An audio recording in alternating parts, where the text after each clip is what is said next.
ॐ सहनाववतु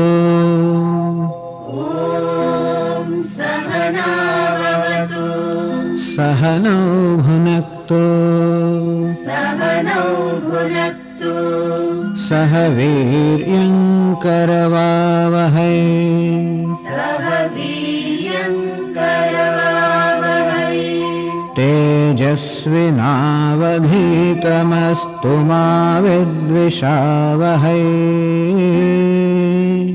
तेजस्विनावधीतमस्तु मा विद्विषावहै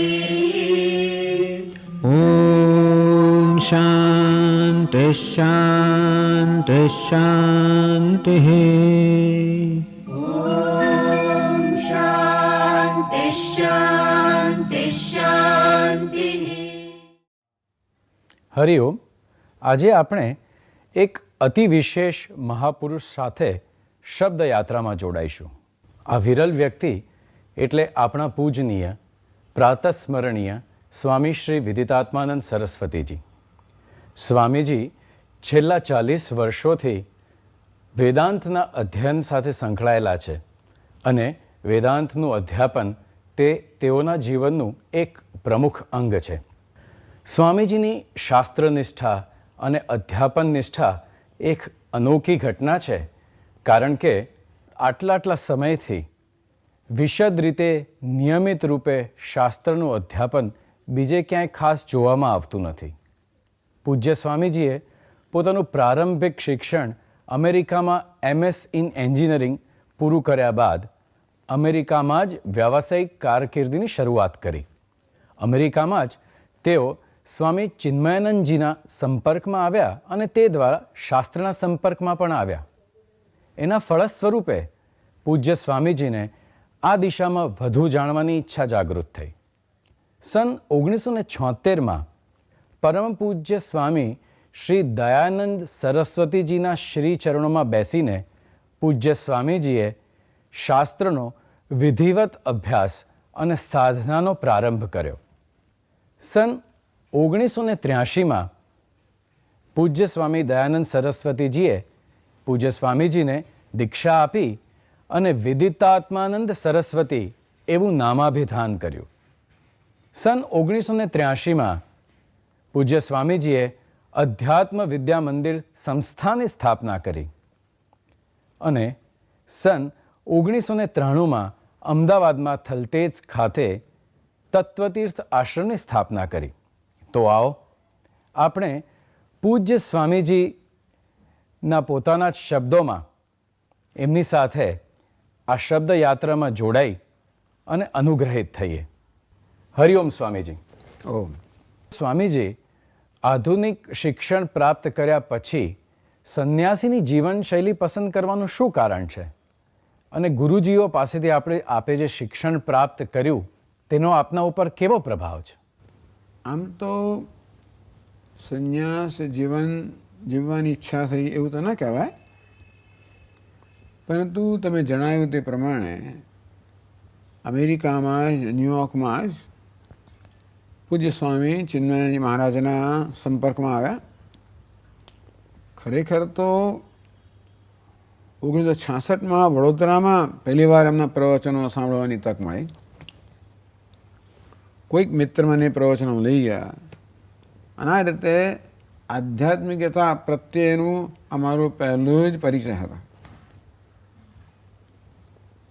એ પ્રવચન શ્રેણીનું શ્રવણ કર્યું. હું ઘણો પ્રભાવિત થયો. કેટલાક પુસ્તકો સાથે અમેરિકા લઈ ગયો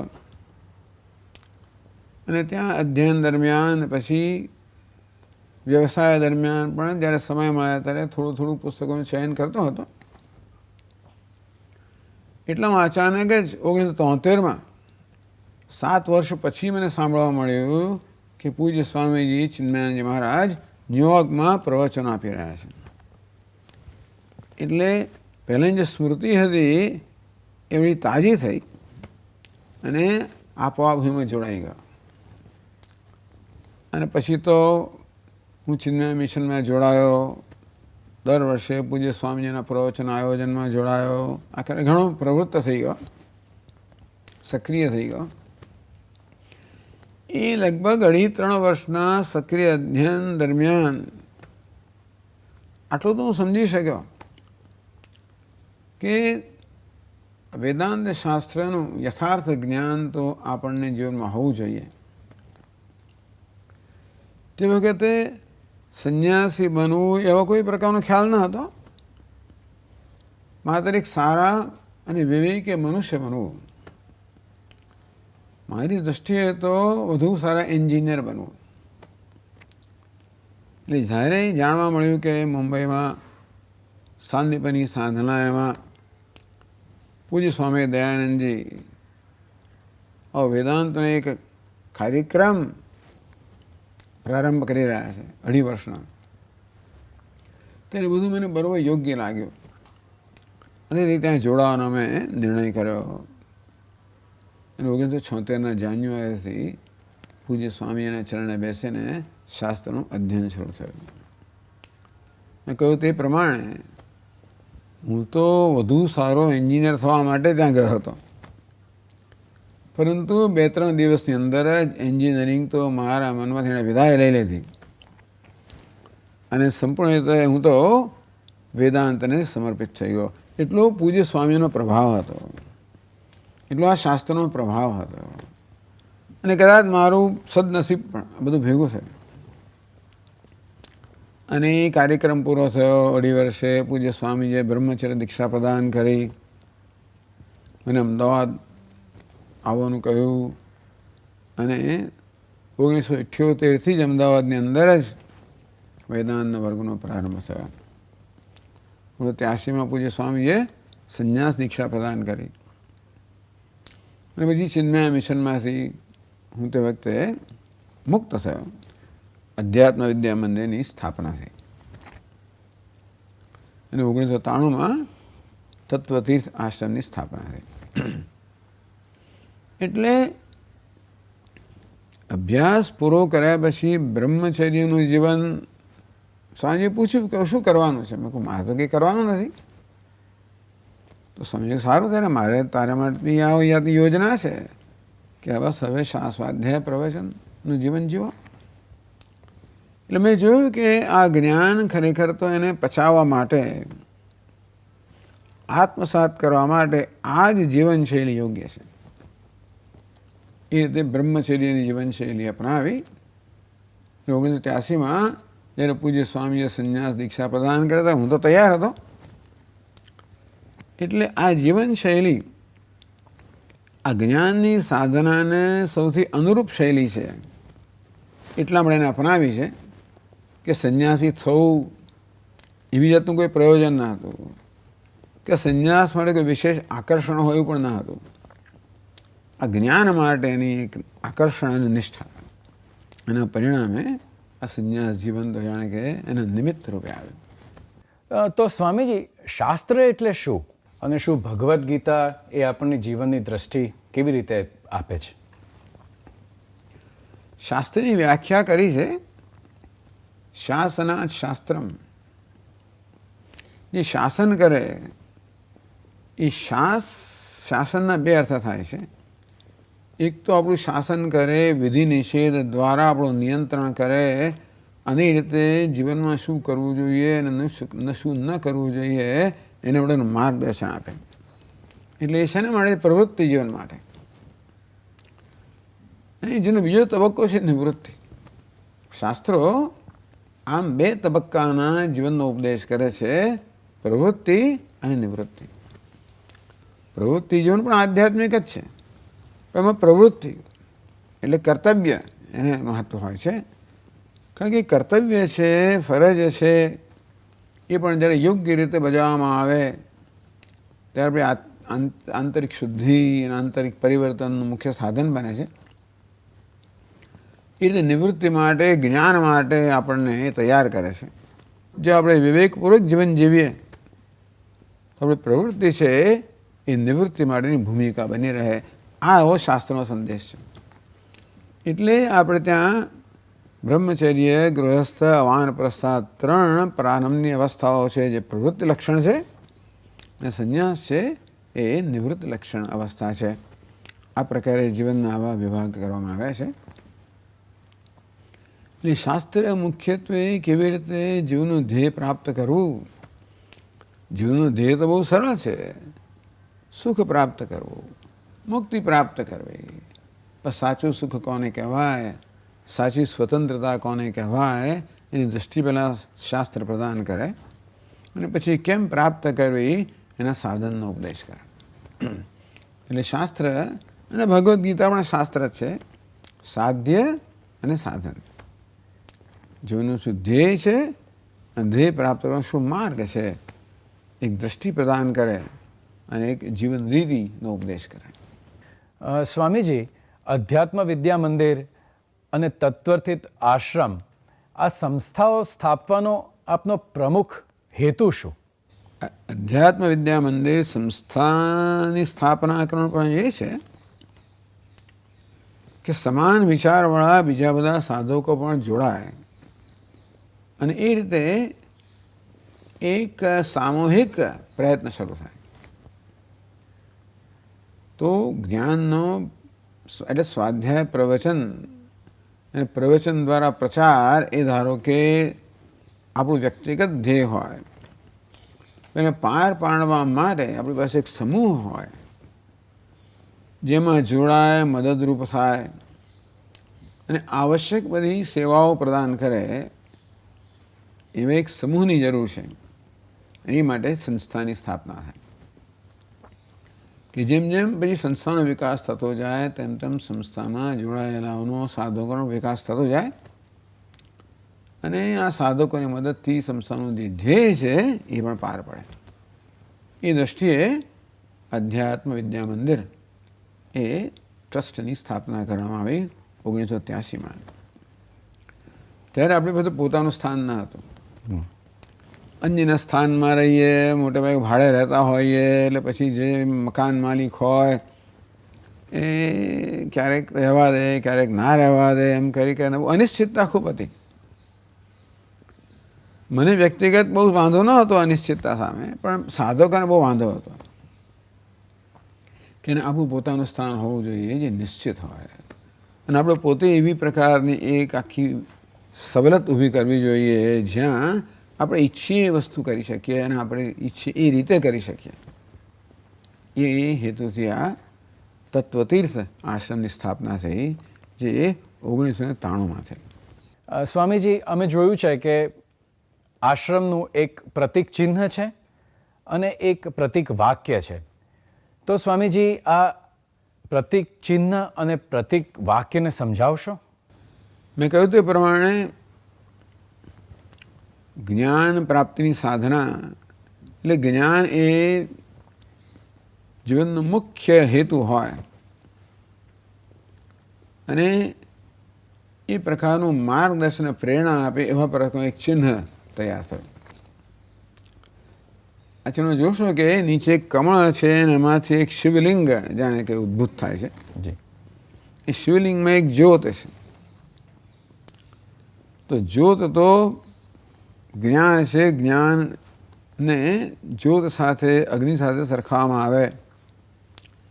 અગ્નિ જેવી રીતે પ્રકાશમય છે, અંધકાર દૂર કરે, તેવી રીતે જ્ઞાનમાં પ્રકાશમય છે અને અજ્ઞાનનો અંધકાર દૂર કરે છે.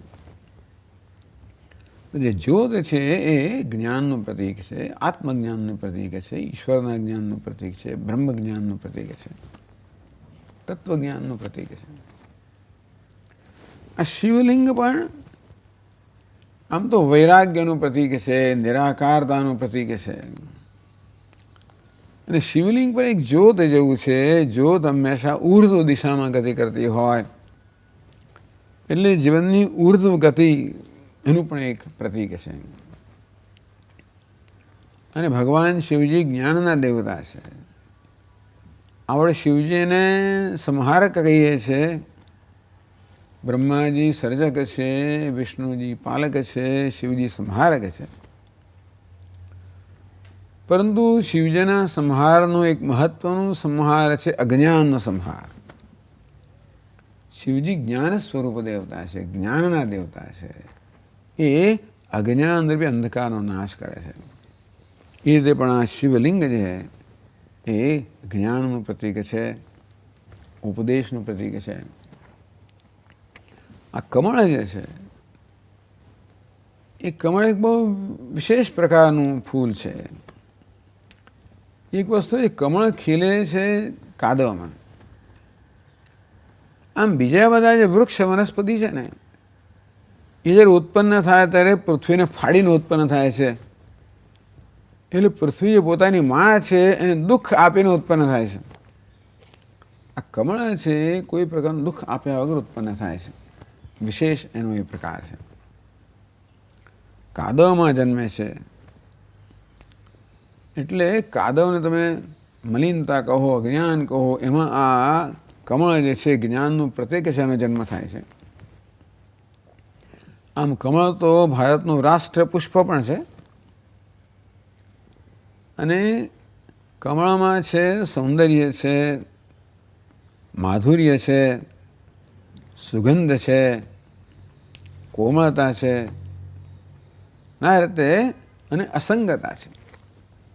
એ જળમાં હોવા છતાં પણ જળ એને સ્પર્શતું નથી. આ બધા ગુણો જે કમળના છે બધા પણ જ્ઞાનના અને સંન્યાસીના અને જ્ઞાની પુરુષના ગુણો છે. એ દ્રષ્ટિએ પણ આપણે કમળને પસંદ કર્યું. શિવલિંગ અને જ્યોત આ બધા જ જ્ઞાનના, વૈરાગ્યના, ત્યાગના પ્રતીક છે. અને આપણા જીવનમાં શું સમસ્યા છે? અજ્ઞાન આપણી સમસ્યા છે અને જ્ઞાન રૂપી પ્રકાશથી અજ્ઞાન દૂર કરવાનું છે. આમ અજ્ઞાનનો નાશ કરવો એ આપણા જીવનની સાધના છે અને જ્ઞાન એ માટેનું સાધન છે. એ બધું પણ આપણા આ પ્રતીક ચિહ્નથી પ્રગટ થાય છે. એક પ્રતીક વાક્ય છે,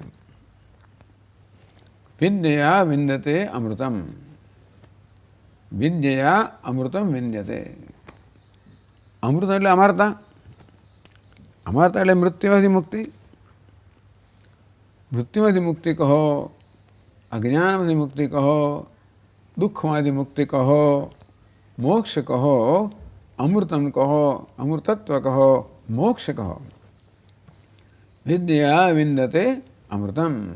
વિદ્યાથી, જ્ઞાનથી અમરતા પ્રાપ્ત થાય, મોક્ષ પ્રાપ્ત થાય, મુક્તિ પ્રાપ્ત થાય, આનંદ પ્રાપ્ત થાય. તો વિદ્યા એ આપણું મુખ્ય સાધન છે, જેની આપણે સાધના કરીએ છીએ, જેનો આપણે ઉપદેશ પણ કરીએ છીએ અને જેને જીવનમાં આપણે આત્મસાત કરવા માટે સમર્પિત છે. એટલે વિદ્યા વિંદતે અમૃતમ એ આપણું વાક્ય છે. એ પણ જે આપણું ધ્યેય છે અને આપણી પ્રવૃત્તિ છે એને અનુરૂપ છે. સ્વામીજી, સામાન્યતઃ આપણા સમાજમાં એવી માન્યતા છે કે વેદાંત ત્યાગનો ઉપદેશ કરે છે અને એ નિવૃત્તિ લક્ષણ છે અને નિવૃત્તિ પ્રાપ્ત કર્યા પછી લોકો એમાં જોડાઈ શકે. તો શું સ્વામીજી આ સાચું છે?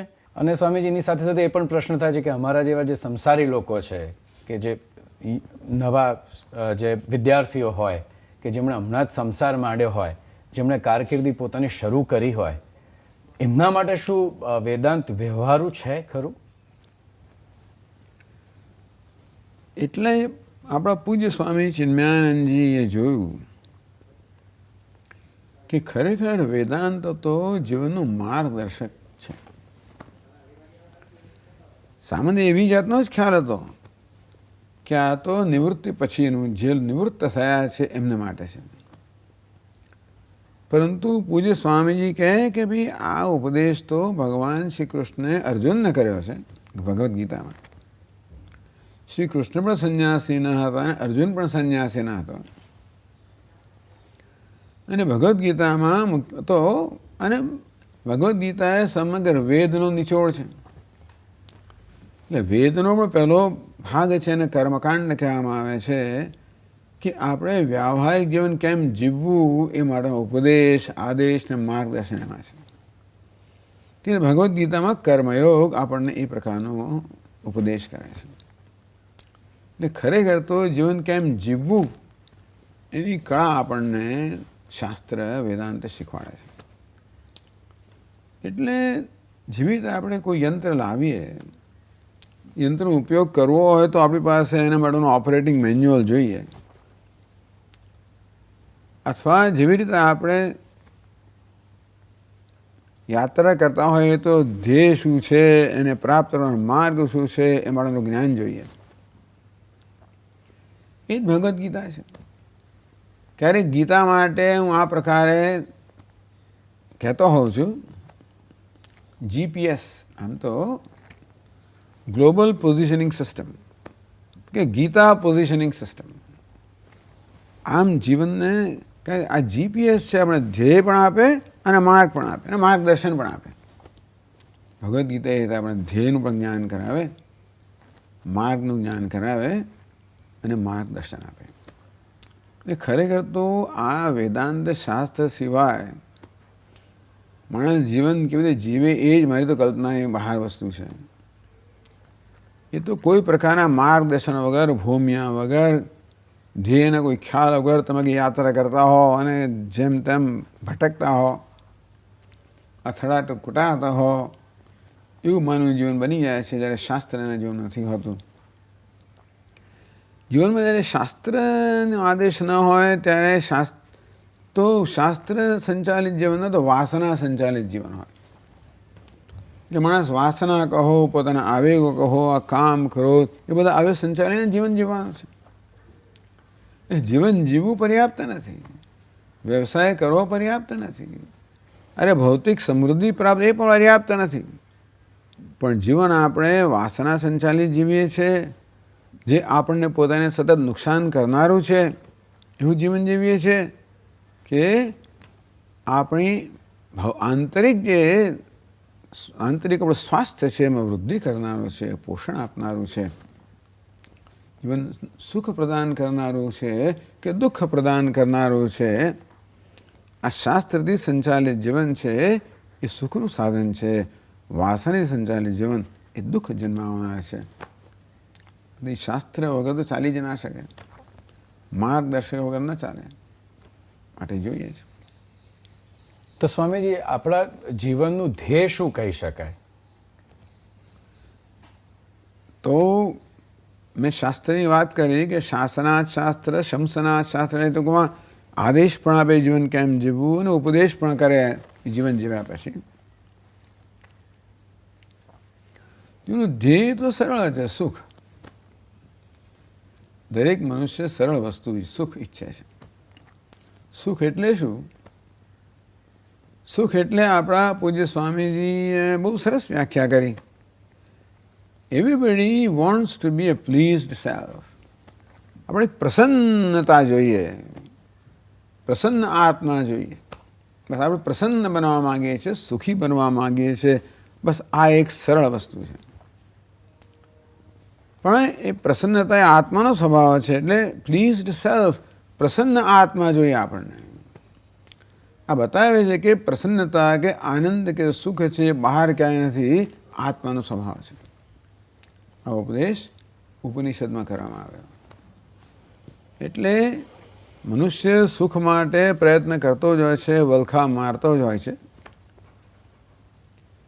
પરંતુ જ્યાં સુખ નથી ત્યાં સુખ મેળવવાનો પ્રયત્ન છે હંમેશા નિષ્ફળતા, નિરાશા જ જન્માવવાનો છે. કદાચ આપણને ક્ષણિક એમ લાગે કે હું સફળ થઈ ગયો, પણ બીજી ક્ષણે આપણે જોઈએ કે સફળતા પર્યાપ્ત નથી. આમ સ્થાયી સફળતા કહો, સ્થાયી સુખ કહો, એવું મનુષ્ય ઈચ્છી રહ્યો છે. એ તો પોતાનામાંથી પ્રાપ્ત કરવાનું છે. આ વસ્તુ શાસ્ત્ર શીખવે છે. અને એટલે કહ્યું કે સ્વામી આ શાસ્ત્ર ત્યાગ શીખવાડે છે, વૈરાગ્ય શીખવાડે છે. ત્યાગનો અર્થ એવો નથી કે આ જીવન છોડી દેવું, ઘર-બાર છોડી દેવા.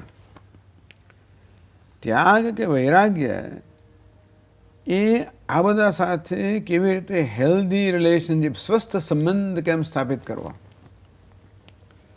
કુટુંબ સાથે, કુટુંબ છોડવાનું નથી. કુટુંબ કે પરિવાર હોય એની સાથે આપણો કેવો હેલ્ધી રિલેશનશીપ હોય, કેવી રીતે આપણા સંબંધો આપણા સુખનું સાધન બને, સંઘર્ષ કે દુઃખનું નહીં. જે કર્મ કરતા હોય એ પણ સુખનું સાધન બને, પણ સ્ટ્રેસનું, ટેન્શનનું, દુઃખનું નહીં. આમ સમગ્ર જીવનને કેમ જીવવું એ જીવનને માણી શકીએ. પછી એ સાંસારિક જીવન હોય કે ગમે તે પ્રકારનું જીવન હોય, માણસ ગૃહસ્થી હોય કે સંન્યાસ હોય, બધાને સુખી જ થવું છે. એટલે જે કોઈ જીવન રીત તમારી હોય ને કેમ માણવી, કેમ સુખનું સાધન બનાવવું અને એ દ્વારા કેવી રીતે નિત્ય સુખ પ્રાપ્ત કરવું, એ આપણે શાસ્ત્ર શીખવાડે છે. સ્વામીજી, આપ છેલ્લા 40 વર્ષોથી સતત પ્રવચનો કરી રહ્યા છો. આ દેશમાં તો ઠેક ઠેકાણે ખરું જ, પણ બીજા બધા દેશોમાં જેમ કે નોર્થ અમેરિકામાં, સાઉથ અમેરિકામાં, યુરોપિયન દેશોમાં અને ઇવન મિડલ ઇસ્ટમાં પણ આપના આટલા બધા અનુયાયીઓ પણ છે, આપના શિષ્યો પણ છે. તો સ્વામીજી, આપના એ શિષ્યો દ્વારા આપને શું પ્રતિભાવ સાંપડ્યો છે અને સ્વામીજી એ લોકોએ આપના પાસેથી શું ગ્રહણ કર્યું? આપણું કેટલુંક શિષ્યગણ તો એવું છે કે જે આપણી પાસેથી વર્ષોથી છે. કેટલાક 40 વર્ષથી છે, 30 વર્ષથી, 20 વર્ષથી, 10 વર્ષથી. આમ આટલા વર્ષો સુધી આ શિષ્યગણ આમાં જે કેન્દ્રિત રહ્યું છે, બતાવે છે કે એમને કંઈક અગત્યની વસ્તુ જીવનમાં પ્રાપ્ત થતી હોવી જોઈએ, જેને કારણે એ આમાં સમર્પિત છે. કારણ કે જ્ઞાન એટલે જીવન વિશેની સ્પષ્ટતા. આપણે વિવેક શીખવાડે શાસ્ત્ર. કારણ કે મનુષ્યને ભગવાને વિવેક બુદ્ધિ આપી છે, ફ્રી વિલ આપ્યું છે, પસંદગી કરવાની સ્વતંત્રતા આપી છે. બરાબર, પ્રત્યેક સંજોગોમાં આપણે પસંદ કરવું જ પડે, આ કરવું કે પેલું કરવું, આપણે કરવું જ પડે. મનુષ્ય સિવાયના બધા જે જીવો છે એમને તો ભગવાને પહેલેથી એ પ્રકારની મતિ આપેલી જ છે અને ભગવાનનું સંચાલન કરે છે, એટલે એમણે કોઈ નિર્ણય કરવો પડતો નથી. એ જે કરે બરોબર જ કરે એમને માટે. જ્યારે આપણને ફ્રી વિલ આપી છે, સ્વતંત્રતા આપી છે, એટલે આપણે નિર્ણય કરવો પડે છે. જ્યારે નિર્ણય કરવાનો હોય ત્યારે આપણે ખોટો નિર્ણય પણ કરી શકીએ. આ મનુષ્ય એવું જીવન પણ જીવી શકે જે જો અવિવેકમય જીવન હોય તો પોતાને જ નુકસાન કરે અને પોતાના માટે અને અન્ય માટે દુઃખ સર્જે. જે વિવેકપૂર્વક જીવન જીવે, દરેક સંજોગોમાં સાચા નિર્ણય લે, તે પોતાના માટે અને અન્ય માટે સુખ સર્જી શકે. આ બધું શીખે છે. કારણ કે વેદાંત શાસ્ત્ર જીવન જીવવાની કળા શીખવાડે છે. એટલે જે બધા વિદ્યાર્થીઓ આ શાસ્ત્ર શીખી રહ્યા છે એ જુએ છે કે કેવી રીતે પોતાના જીવનને લાગુ પડે છે અને કેવી રીતે આનો અમલ કરવાથી આપણે જીવનમાં સુખી અને સફળ થઈએ છીએ. હમણાં જ મને કોઈ કહે, સ્વામીજી આપ તો પ્રતિપક્ષ ભાવના, એક પ્રતિપક્ષ ભાવના, મનમાં જે પ્રકારની કોઈ નકારાત્મક વૃત્તિ જન્મે એના ત્યાં એક સકારાત્મક વૃત્તિ સ્થાપવી.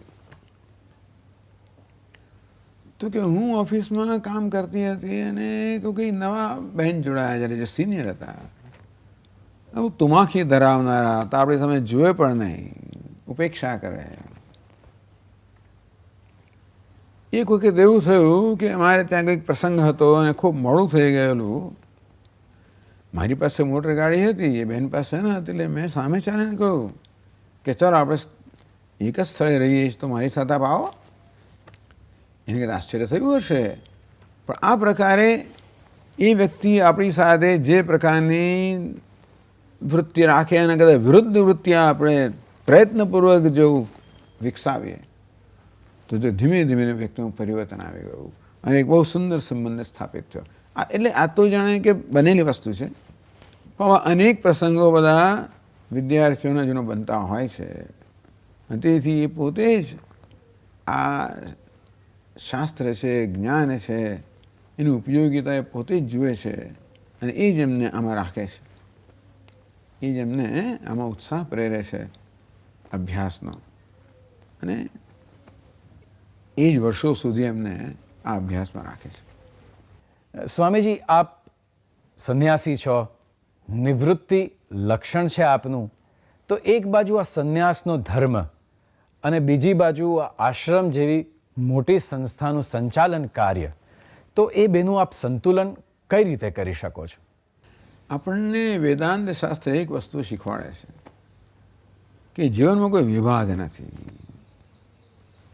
કે ભાઈ આધ્યાત્મિક જીવન એક પ્રકારનું હોય અને વ્યવહારિક જીવનને બીજો વિભાગ હોય. આવો કોઈ વિભાગ નથી. જીવન એક સમાન છે ને આધ્યાત્મિક જ છે. અને તેથી આપણે સંન્યાસ જીવન અને જરૂર પડે તો વ્યવહારિક જીવનમાં એ પ્રકારનો ભેદ જોતા નથી કે બંનેનું ધ્યેય જુદો હોય, બંનેના મૂલ્ય જુદા હોય, બંનેની પદ્ધતિ જુદી હોય. ના, હા, એનો આકાર જુદો છે. એક નિવૃત્તિમાં, એક બીજી પ્રવૃત્તિમાં આકાર જુદો છે, પણ એની દ્રષ્ટિ અને મૂલ્યો તો સમાન જ છે.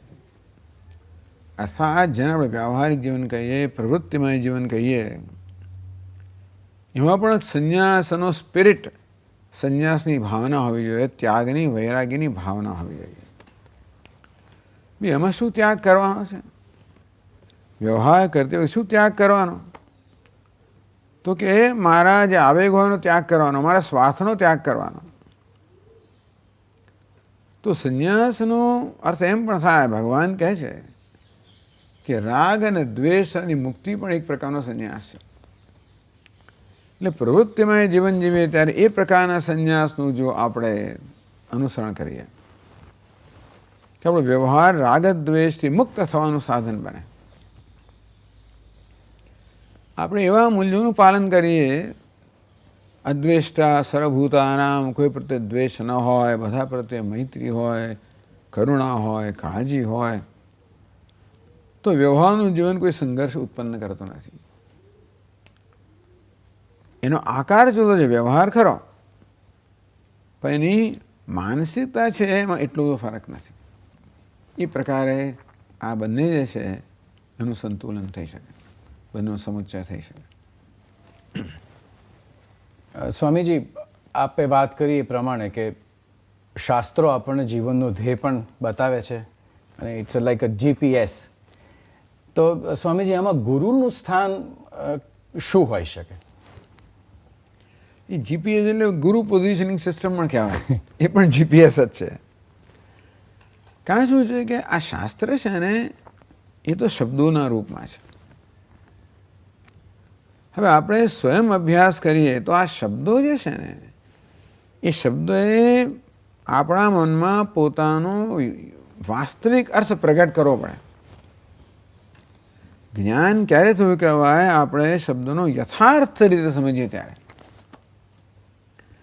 આપણે આપણી રીતે અભ્યાસ કરીએ અને સમજીએ તો કદાચ આપણી વર્તમાન સમજ છે એને જ આપણે પુષ્ટ કરીશું. એટલે કે શાસ્ત્રનો અભ્યાસ થવો જોઈએ નિરપેક્ષતાથી. એમાં આપણા વ્યક્તિગત કોઈ ગ્રંથિઓ કે વ્યક્તિગત ખ્યાલો કે પૂર્વગ્રહો અંદર ના આવવા જોઈએ. ત્યાં ગુરુનું સ્થાન છે. ગુરુના ચરણે બેસીને જ્યારે શાસ્ત્રનું શ્રવણ કરતા હોઈએ ત્યારે ગુરુ આપણામાં શ્રદ્ધા અને ભક્તિ પ્રેરિત કરે છે. એને કારણે ગુરુના વાક્યમાં પણ શ્રદ્ધા જન્મે અને એવું હોવાને કારણે આપણા પોતાના પૂર્વગ્રહો બાજુમાં રહી જાય. એટલે પૂર્વગ્રહથી મુક્ત મનથી શાસ્ત્રનું અધ્યયન કરવા માટે પહેલાં તો આ ગુરુના ઉપદેશની આવશ્યકતા છે. ગુરુને ભૌમ્ય પણ કહેવાય. માત્ર આપણને ઉપદેશ કરે એટલું નહીં, પણ આપણા માર્ગદર્શક છે, ભૂમિયા છે. આ ગુરુ શબ્દ બે અક્ષરનો બનેલો છે, ગુ અને રૂ. આ ગુ છે અંધકારનું સૂચક છે, રૂ છે એનું નિવારણ કરનાર પ્રકાશનું સૂચક છે. એટલે અજ્ઞાનરૂપી અંધકારનું નિવારણ કરીને ગુરુ કહેવાય. એટલે ગુરુ સતત આ કાર્ય કરતા હોય છે. અજ્ઞાન આપણા વર્તનમાં, વિચારોમાં વ્યક્ત થતું હોય જે કદાચ આપણને સમજ ના પડે, તો ગુરુ આપણને દેખાડે કે જો ભાઈ આ અજ્ઞાનની ઉપર છે, અવિવેક છે, એમ વિવેકના માર્ગ પર લાવવો, એમ સતત આપણે માર્ગદર્શન આપવું. વિવેકમય જીવન જીવતા શીખવવું, એ પ્રકારે જીવન જીવતા આપણને કરવા અને એ રીતે ધ્યેયની પ્રાપ્તિ કરાવવી એ ગુરુનું અગત્યનું એમનો અગત્યનો જીવનમાં રોલ છે. એટલે ગુરુ તો કડી છે, આપણને શાસ્ત્ર સાથે જોડનારી કડી છે. અને શાસ્ત્ર પણ કડી છે ઈશ્વર સાથે જોડનારી કડી છે. આ રીતે ગુરુ આ કડી છે, બહુ મહત્વની કડી છે.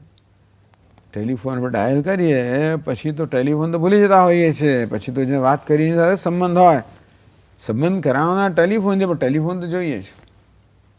આમ ગુરુ આપણને શાસ્ત્ર સાથે ઈશ્વર સંબંધ કરાવનાર છે અને તે અત્યંત આવશ્યક છે ગુરુનું સ્થાન. અને વળી પાસે આપણી બીજી બધી જરૂરિયાતો પણ હોય છે. આપણે મનુષ્ય હોવાને કારણે એક લાગણીશીલ વ્યક્તિત્વ પણ ધરાવીએ છીએ, બૌદ્ધિક વ્યક્તિત્વ પણ ધારીએ છીએ. ઉપદેશ દ્વારા ગુરુ આપણા બૌદ્ધિક વ્યક્તિત્વને સંબોધે, પણ જોડે પોતાના વ્યક્તિત્વ દ્વારા, વ્યવહાર દ્વારા, પોતાના આચરણ દ્વારા, માર્ગદર્શન દ્વારા આપણે આપણા લાગણીશીલ વ્યક્તિત્વને પણ સંબોધન, એમાં પરિવર્તન લાવે. આ બૌદ્ધિક જ્ઞાન ત્યારે આપણને ખરેખર આશીર્વાદરૂપ નીવડે જ્યારે એ આપણા લાગણીશીલ વ્યક્તિત્વમાં પ્રસરે. એટલે ગુરુ આપણા એક રોલ મોડેલ બને અને આપણે પણ આપણી જાતને એ રીતે વિકસાવીએ. ક્યારેક ગુરુને શિલ્પી પણ કહેવામાં આવે છે. જેવી રીતે ખરબચડા પથ્થરને ઘડીને સુંદર મૂર્તિ કંડારે, તેવી રીતે આ શિષ્યને કંડારે તેનું સૌંદર્ય છે એને અભિવ્યક્ત કરે.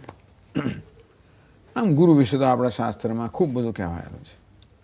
તો સ્વામીજી, ગુરુજીનું સતત સાનિધ્ય અને કૃપા પ્રાપ્ત કરવા માટે શું કરવું જોઈએ? સતત સાનિધ્ય તો સંન્યાસની અપેક્ષા રાખે છે, પણ કૃપા છે એ આપણી શ્રદ્ધા અને ભક્તિની અપેક્ષા રાખે છે. આપણા હૃદયમાં શ્રદ્ધા અને ભક્તિ હોય તો આપણે આપોઆપ જ ગુરુની કૃપાને ઝીલવાને પાત્ર બનીએ. જેમ વરસાદ તો હોય જ છે, સૂર્યનો પ્રકાશ તો હોય જ છે, પણ આપણે જેવી રીતે બારીઓ ખોલવી પડે સૂર્યપ્રકાશ માટે કે છત્રી બંધ કરવી પડે વરસાદ માટે, તેમ આપણે હૃદયના દ્વાર ખોલવા પડે ગુરુની કૃપા પ્રાપ્ત કરવા માટે. એમના શ્રદ્ધા ભક્તિ આવશ્યક છે. અને ગુરુ સેવા, હવે સેવાના અનેક પ્રકાર હોય. જ્યારે ગુરુના સાનિધ્યમાં હોય ત્યારે સેવા એક પ્રકારની હોય, સાનિધ્યમાં ન હોય ત્યારે ગુરુની સેવા એટલે ગુરુનો ઉપદેશનો આચરણ મૂકવાનો બને એટલો પ્રયત્ન, અને શક્ય હોય તો ગુરુના કાર્યમાં જોડાવાનો કોઈક રીતે પ્રયત્ન. આ પ્રકારની ગુરુની સેવા હોય તો ગુરુ ટ્યુનિંગ અપ થતું રહે. અને તો ભલે આપણે ગૃહસ્થ જીવન જીવતા હોઈએ, સતત સાનિધ્ય ન હોઈએ, તો ભૌતિક સાનિધ્ય ન હોય તો પણ ઇમોશનલ પ્રોક્સિમિટી એ શક્ય છે. સ્વામીજી, ગુજરાતી આધ્યાત્મિક સાહિત્યમાં આપનું અજોડ પ્રદાન છે. એ સિવાય ઓડિયો કેસેટ્સ જે પહેલાં મળતી હતી, હવે ઓડિયો સીડીઝ, MP3 સિરીઝ, યુટ્યુબના લેક્ચર્સ, વિડીયો લેક્ચર્સ, એમ ડિજિટલ પ્લેટફોર્મ પર પણ આપનું ઘણું બધું સાહિત્ય અવેલેબલ છે. તો સ્વામીજી, આનું પ્રયોજન શું છે? આમ તો ભગવાને આપણને જે આપ્યું છે એને બીજા સાથે બીજાને વહેંચવું. અમારા મોટા સ્વામી કે you should not become spiritual capitalist. સ્વાર્થી ના બનો. જે છે તમને મળ્યું છે એને તમે વહેંચો. તમને જે લાભ મળ્યો એ લાભ બીજાને મળે એવો પ્રયત્ન કરો. એટલે આ વર્ગો હોય, ઉપદેશ હોય એનું પ્રયોજન ખરું જ, પણ આપણે બધાને પહોંચી ન શકીએ એટલે પુસ્તકો દ્વારા એક બહોળા વર્ગને પહોંચી શકીએ. અને પુસ્તકની રચનામાં જે લેખક છે એને સૌથી વધારે લાભ થાય છે. કારણ કે લખવાની પ્રક્રિયામાં તમારે વળી વધારે સૂક્ષ્મતા વિચારવું પડે, એમ કરીને વધારે સૂક્ષ્મતા પ્રાપ્ત થાય, સ્પષ્ટતા પ્રાપ્ત થાય, એક મનનાત્મક બની, શ્રવણ પછી મનન બની જાય. એટલે આ જે લેખન કાર્ય છે એનો સૌથી વધારે લાભ તો લેખકને જ મળતો હોય છે, અને સાથે સાથે વાચકને પણ મળે. એ દ્રષ્ટિએ આ લેખન કાર્ય થાય છે. અને ગુજરાતી સાહિત્યમાં આમ તો વેદાંતના ગ્રંથો છે, નથી એમ નહીં, અને છતાં બહુ જૂજ છે. એટલે કેવી રીતે જે સામાન્ય પ્રજા છે એને પણ કેમ શાસ્ત્રનો લાભ મળે એ રીતે એ બધા સમજી શકે એ પ્રકારની ભાષામાં અને એ રીતે જ્યારે આ વસ્તુ વ્યક્ત કરવામાં આવે ત્યારે ઘણા બધા લોકો આ જ્ઞાનનો લાભ પ્રાપ્ત કરે. એ માટે આ ગુરુનો આદેશ પણ ખરો કે પ્રચાર કરવો જોઈએ, તમારે લઈને બેસી ના રહેવું જોઈએ, એવું એ માનતા હતા. કોણ? સ્વામી ચિન્મયાનંદ મહારાજ.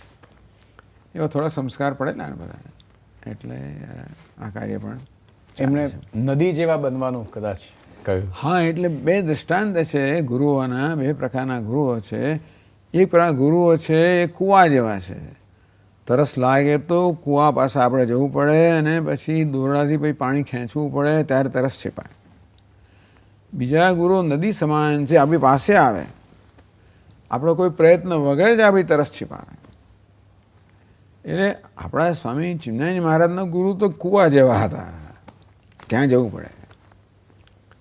પણ એ ગંગા કિનારે એમની પાસે ઉપદેશ શિક્ષણ પ્રાપ્ત કરતા હતા. એકવાર બેઠા હતા ગંગા કિનારે, જોયું કે આ ગંગા તો સેંકડો માઇલનો પ્રવાસ કરે છે, કયા કયા પ્રદેશમાં ક્યાં ક્યાં જાય છે.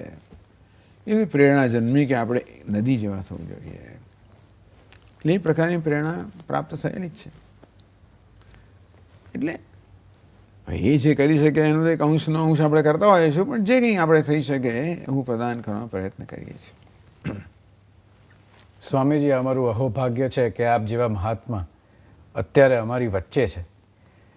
તો સ્વામીજી, અમે એવું ઈચ્છીએ કે આપ આ કાર્યક્રમના અંતે આજની પેઢી અને આવનારી પેઢીને આપ એક સંદેશો આપશો. આજની પેઢી અને ભવિષ્યની પેઢીને ભગવદ્ ગીતા મુખ્ય સંદેશ એ આપે છે કે જીવનમાં બને એટલે આપણે નિસ્વાર્થતા લાવવી જોઈએ.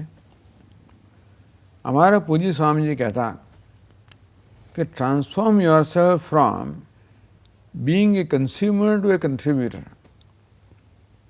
જે સ્વાર્થી મનુષ્ય છે ને એને આપણે કન્ઝ્યુમર કહીએ, ભોગી કહીએ.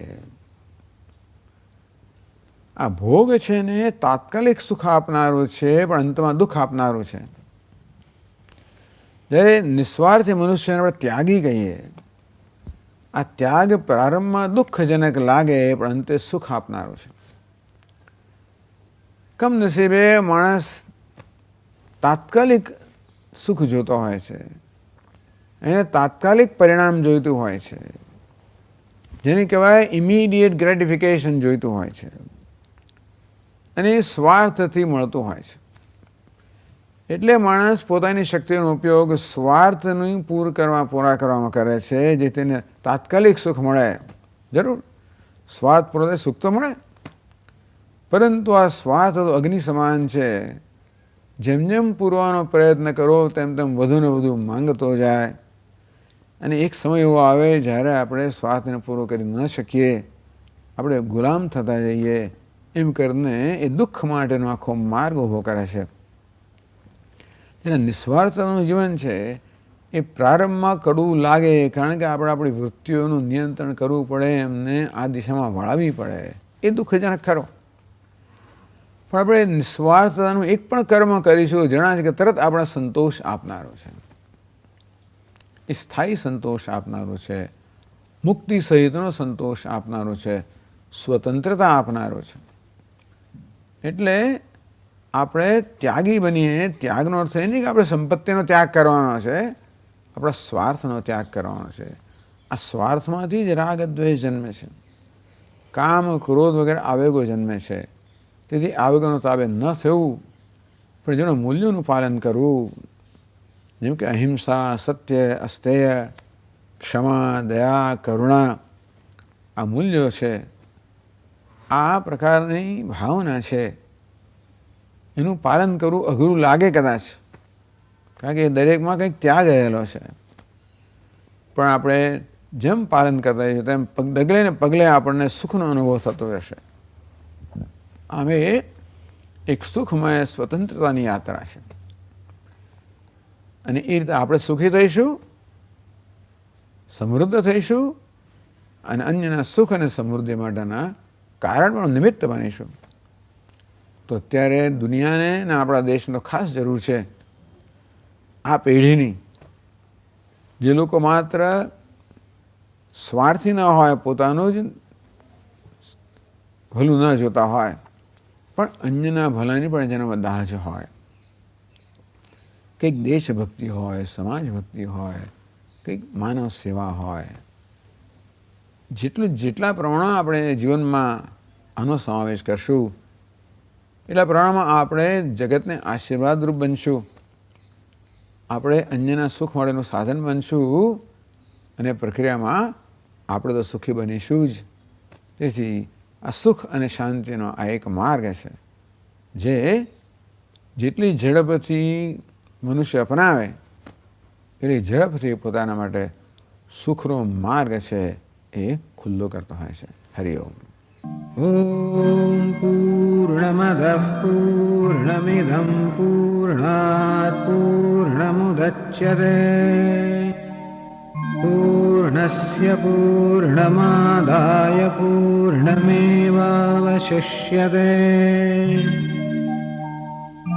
ॐ शान्तिः शान्तिः शान्तिः.